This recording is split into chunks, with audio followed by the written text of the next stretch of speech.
Hey everybody, Corey here coming at you with another knife review video. Today we are taking a look at the Reate Knives Iron X. If you're new around here, consider subscribing. I try to put out knife related content on a regular basis as always. Let's start with some size comparisons. Here it is next to my conventionally large knife, the The Off-Grid Knife Scorpion, and here it is next to my conventionally small knife, the Ontario Knives Reate number 2. You can see it's coming in about an inch smaller than the Off-Grid Knife Scorpion in overall length, and about a quarter inch, half an inch longer in overall length than the Ontario Knives Reate number 2. And then just something else for reference, because this is a knife that a lot of people have. Here it is next to a Spyderco PM2. You can see it's coming in about a half inch shorter in overall length than the Spyderco PM2. So now let's start talking about this knife. Let's start talking about the things I like, the things I might not like, yada yada blah blah. Okay, so let's start with the good. First of all, stupid smooth, buttery smooth. This is about how smooth I wished my Sebenza was after everyone told me the Sebenza was going to be the smoothest knife in my collection. I cannot describe how smooth this knife is. Nothing is perfect, but if you had to ask me, I would give this a 9 or a 9.5 out of 10 in terms of the smoothness. It's very satisfying to flip open and to close. It just really feels like a well put together quality piece. And on that note, the next thing that I love about this knife is the fit and finish. You can see here the inlay work is just beautiful. Now obviously this is a fancier model.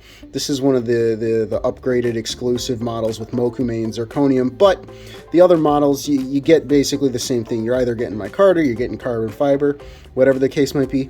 Reate just does amazing work. And if you're not paying attention, if you're not realizing what's going on here, this middle piece with the Mokume is a separate piece from the other inlays that are zirconium, right? I mean, this is literally an inlay inside of two inlays, and they still did an amazing job. I mean, you can just barely feel the transition between the inlays here. So, as usual, Reate fit and finish, absolutely cannot complain. Screws never back out. The pivot is absolutely beautiful. All the work they do there. Thumb studs are beautiful. The jimping is great. It's great. It's Reate fit and finish. Next up, I love this because if you're not familiar, there was, prior to the Iron X, there was the Iron. And the Iron came in a few different variations. But the rarest variation had a flipper tab and a thumb stud. But most variations of the Iron had you picking between a flipper that was much more obnoxious than this one, or a thumb stud, right? So you kind of had to say, okay, do I want a thumb stud? Do I want a flipper? Whatever the case might be. For this one, I'm loving it because the flipper works very well, and you can even do the practical blade reverse thumb flick thing there. You can also, can I slow roll it? I can't remember. Yeah, you can slow roll it with that thumb disc. You can obviously do your regular thumb flick, and then of course, you know, the most important of all, you can reverse flick it, and you can reverse flick it very, very easily. This is one of those, it actually feels like it was meant to be reverse flicked more than it was meant to be deployed with, you know, like as a conventional thumb stud. The way that it slants up in here, it makes it really easy for you to just shove your middle finger up in there, and then all you have to do is just kind of push a little bit, and then it just goes. They did an absolutely amazing job with these thumb studs, the shape of the thumb studs, how they interact with your thumb. It's great for all methods of deployment, so I like that. Finally, last but not least, what do I like about this knife? The stoutness. So we've seen before, right? Again, let's do this, right? Here's your PM2, not a ton smaller than the PM2, but not a ton bigger than the Reate 2, right? This is not what I would call a ridiculously large knife. It's not a specifically large knife, but what it does, it feels very stout. It's a little stubby, which sounds like a bad thing, but it's the best word I can think of. It's very compact, but it's also very serious. You can just tell everything is so solid. The lockup, it is just rock solid. This knife is absolutely amazing. The blade is nice and thick. The handles are nice and thick. Everything's chamfered. Everything's solid. It's just absolutely wonderful, and it's one of my favorite things about the knife. It is nice and stout, and it inspires confidence. Let's talk about some of the things that I'm not necessarily fond of with this knife. Now, I'm not going to give you the specs for mine, because mine has zirconium, and that's ridiculous. Zirconium is very heavy. What I am going to do is I'm going to give you the weight for the micarta version, because I think that's the version that most people are going to buy, and it's the most affordable version. The micarta version comes in at 4.5 ounces. For a knife this size, it's not absolutely ridiculous, but it's definitely on the heavier side of knives. This feels like you have a second phone in your pocket. Some people are okay with that, but a lot of people aren't. And this is definitely not the knife that you're going to find, putting it in your pocket as you go to the gym because you need an easy to carry knife. It carries fine, but it doesn't carry exceptionally well. It's thick, it's heavy, it's stout. You're going to know it's there, right? So that's the first thing I'll say.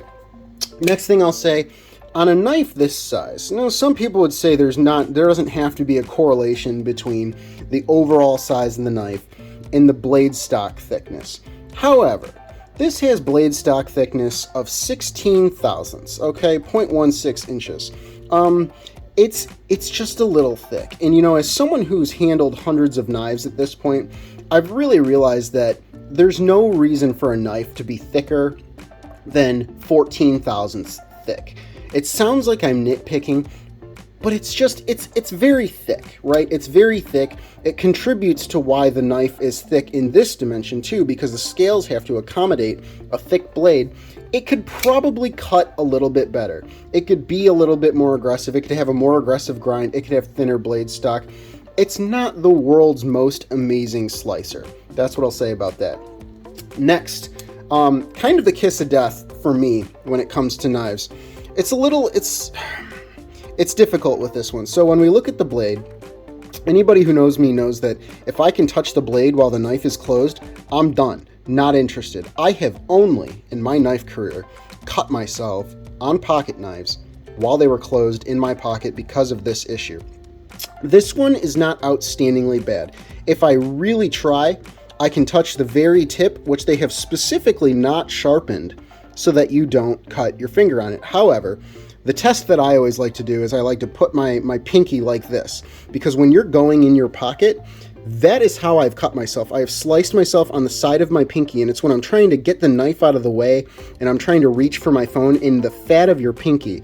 People underestimate how much of your pinky can get shoved in there, and honestly, my pinky's touching the blade right now with not a whole lot of effort. So again, if the blade stock thickness was a little bit thinner, the scales, the gap would be a little bit thinner, and it would be harder for your pinky to get in there or for any fingers to get in there. Again, not extremely egregious, but as someone who has been burned by this a few times, not interested. Not going to happen for me. Last but not least, the price. This is going to be kind of, I don't know, maybe a point of contention. It's a Reate, right? It's a Reate knife. The basic micarta version comes in at $377. The carbon fiber version comes in, I think it's like $399. We'll call it $400, right? And then we won't talk about these fancy versions. This one was $568, but 99% of people aren't going to get that, right? If you're going to get this knife, you're going to get one of the other ones. Let's talk about the lowest price point, $377. Reate does amazing work. They do absolutely amazing work. But anything over $300, I'm going to be very critical of, even if it's from, yes, my favorite knife manufacturer in the world right now. $377, excuse me, getting over being sick. $377 for me, it's a little bit of a hard sell. $325 is about where I would probably cap out on this thing, and I'm not a manufacturing guy. I don't know how much money they put into this, but to be quite honest, the inlay work, it's very nice. Everything is put together very well. But for the things that I've mentioned about this blade, right, it's kind of heavy for the size. The blade stock thickness is kind of thick for the size. You can, you kind of run the risk of touching the blade in the back. It's just the kind of thing where I say, you know what, nothing is too egregious. But in this market, in this economy, it feels a little bit more like $325 for me. $377 is like, we're Reate, we can charge you this, so we will, right? So that's what I have to say about price. So let's talk about what's my favorite thing, what's my least favorite thing. My favorite thing is how solid this knife feels. it's a relatively small knife. We'll call it a mid-sized knife, but it's kind of small for me. But it inspires so much confidence. That thick blade stock, the heavy weight of the handle, you pull this out and you kind of feel like if your life depended on it, you could really beat the crap out of it. And you can see the tip, it doesn't come to an especially fine tip.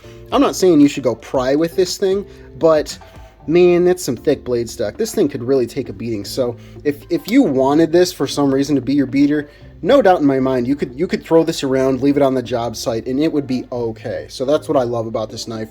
It's very solid. What's my least favorite thing about this knife? Oh, that blade stock thickness, man. I mean, it just... The knife is very heavy, and part of what contributes to that is the blade stock thickness. Again, it would be a thinner profile if the blade stock was thinner. You wouldn't have that issue with the blade if the blade stock was a little bit thinner. So, for me, it's like, I struggle to find where you would want a knife this stout, and this sturdy, and this thick, but this size. You know, normally when people are going for big, overbuilt knives, they're going for really big. They're looking at 3.5 to 4 inches.